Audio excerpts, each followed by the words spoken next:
नमस्कार, सादर प्रणाम। गोपाल मिश्रा नाम है हमारा और आपका अपना चैनल टुडे भिलाई देखना शुरू कर चुके हैं। तस्वीर में आप मेरे पीछे जिस शख्स को देख रहे हैं, ये वही जालिम शख्स है। ये वही निर्दयी इंसान है जिसने महज 6 साल की बच्ची के साथ उस अप्राकृतिक कृत्य को अंजाम दिया, जिसे सुनकर आप दहल जाएंगे। मानवीयता की सारी हदें इस इंसान ने पार कर दी। आज मेरे पीछे का बैकग्राउंड ज्यादा नहीं बदलेगा, लेकिन घटना बहुत ही दमदार है। घटना ऐसी है जैसे सुनकर आपका दिल पिघल जाएगा और मन करेगा कि इस दरिंदे को अगर मेरे हाथ में पिस्तौल दे दी जाए तो मैं खुद के हाथ से इसका इनकाउंटर कर दूं। जी हां, घटना भोपाल की है। भोपाल के गौहरगंज की 6 साल की खेलती हुई बच्ची जिस आदमी को चॉकलेट वाले अंकल कहकर बुलाती थी, उसी ने उस बच्ची के साथ ऐसा कृत्य किया कि अपने पिता को पापा शब्द कहते ही उनके सीने से लग गई और उसके बाद वो बेसुध हो गई। सोचिए उस पिता की हालत क्या होगी जिसने अपनी फूल सी नन्ही नाजुक सी 6 साल की बच्ची को इस हालत में देखा। तफ्तीश से पूरी बात बताता हूं।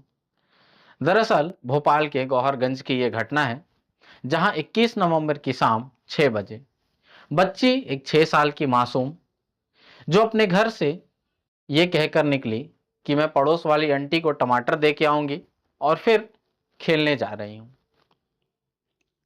मां को लगा शायद बच्ची बाहर खेल रही होगी। जब 7:30 बजे तो पिता ने उस बच्ची की मां से पूछा कि बेटी कहाँ है, तो मां ने कहा बाहर खेल रही होगी। जब पिता ने खोजने की कोशिश की, बुलाने की कोशिश की, नहीं मिली तो आसपास खोजबीन और शुरू की गई। करीब 7:30 बजे के आसपास सामने सड़क से आ रही थी नन्ही सी 6 साल की बच्ची, जिसने ऊपर सिर्फ कुर्ती पहना था और नीचे खून से पूरी तरह लथपथ। आगे की घटना ना मैं कह पाऊंगा ना आप सुन पाएंगे। इसका अंदाजा, इसका सीन आपके माइंड में क्रिएट हो चुका होगा। इस इंसान को बीच चौराहे अगर फांसी भी दे दी जाए तो यह भी सजा कम होगी। पुलिस के द्वारा इस आरोपी को लगभग 1 सप्ताह के बाद गिरफ्तार कर लिया गया और इसका शॉर्ट इनकाउंटर हुआ है। यानी कि ये पूरी तरीके से नहीं गया है, सिर्फ पैर में गोली लगी है और अस्पताल में भर्ती है और इसका इलाज चल रहा है। आपको बता दे कि ये गौहरगंज की जो घटना है, ये आदमी मोहल्ले के कॉलोनी के बच्चों से खूब घुला मिला था। बच्चों को टॉफियां लाकर देता था और कॉलोनी के बच्चे इसे चॉकलेट वाले अंकल के नाम से जानते थे। लेकिन किसे पता था कि भरोसे का नकाब ओढ़े यह इंसान एक शातिर शैतान है।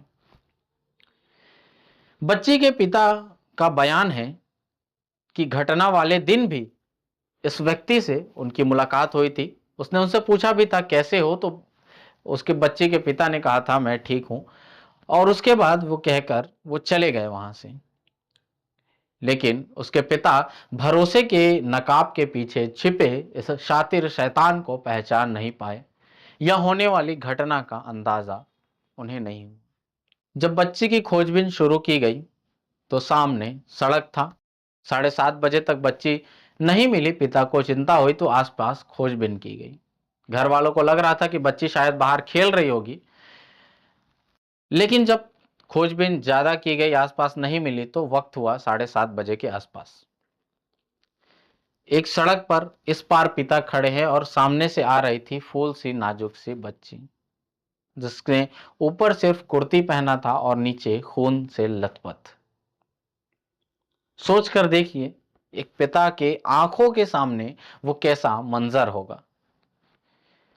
और वो पास आई और अपने पिता से बस पापा शब्द कहा और उस पिता के सीने से लिपट गई और उसके बाद वो बेसिद हो गई। यानी कि उस बच्ची को ऐसा लग रहा था जैसे उसे जीने का आखिरी सहारा मिल गया हो।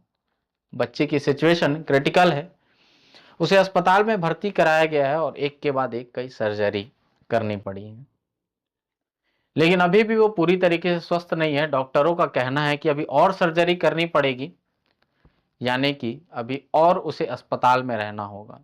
इस घटना में उस पीड़ित बच्ची की मां का भी बयान आया है। आपको बता दें कि उस मां की 2 बेटे और 2 बेटियां हैं, जिनमें ये बच्ची सबसे छोटी है और सबसे घर की लाडली है, सबसे चंचल है। और उस बच्ची की मां का कहना है कि ऐसा लग रहा था मानो मेरी बच्ची को किसी ने थप्पड़ों से मारे हों। पूरे गाल आंसू से भीगे और सूज गए थे, जैसे कई थपेड़े गालों पर पड़े हों। सोचिए यार, 6 साल की मासूम बच्ची, जिस बच्ची को हम गोद में खिलाते हैं, जिस बच्चे की मुस्कान से हमारा दिन बन जाता है, बड़े से बड़े टेंशन जिस बच्चे की मुस्कान को देखकर दूर हो जाता है, उस मासूम बच्चे के साथ ऐसा घिनौना कृत्य करते इस इंसान को हाथ नहीं कांपे, पैर नहीं कांपे। कानून में इसके लिए क्या सजा होनी चाहिए, ये आप जनता बताएगी। आप लोगों से भी दुआ है, उस बच्चे के लिए प्रार्थना कीजिए, दुआएं कीजिए कि वो जल्द से जल्द ठीक हो जाए। लेकिन इस अमानवीय कृत्य को अंजाम देने वाले इस अपराधी का क्या? क्या न्याय प्रणाली इसे ऐसा कठोर दंड देगा जो आगे ऐसे अपराधियों के लिए सबक बने? लोगों में तो इतना आक्रोश है कि अगर उनके हवाले कर दिया जाए तो इसे प्राण दंड दे दिया जाए। लोग इतने गुस्से में हैं, प्रदर्शन लगभग 1 सप्ताह के प्रदर्शन के बाद इस आरोपी को पकड़ा गया। करीब रात के 1 डेढ़ बज रहे होंगे, इस दौरान इसे पकड़ा गया।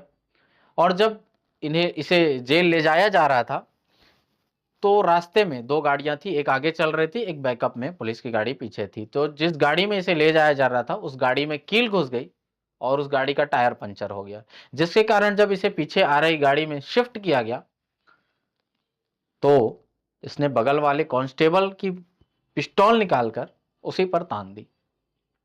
फायर करने ही वाला था कि पुलिस ने हाथ को पकड़कर उठा दिया, जिससे हवा में 2 फायरिंग हुई और भागने लगा। तो आव ताव में पुलिस को गोली चलानी पड़ी, गोली उसके पैर में लगी। उसे अस्पताल में भर्ती कराया गया है, जहां उसकी हालत तो ठीक है। अब आगे की देखते हैं कानून उसे क्या सजा देता है। आप इस घटना के बारे में क्या सोचते हैं, कमेंट करके जरूर बताइएगा। और फिर होगी मुलाकात ऐसे ही किसी मुद्दे के साथ। तब तक के लिए आपके अपने इस गोपाल मिश्रा को दीजिए इजाजत। जय हिंद।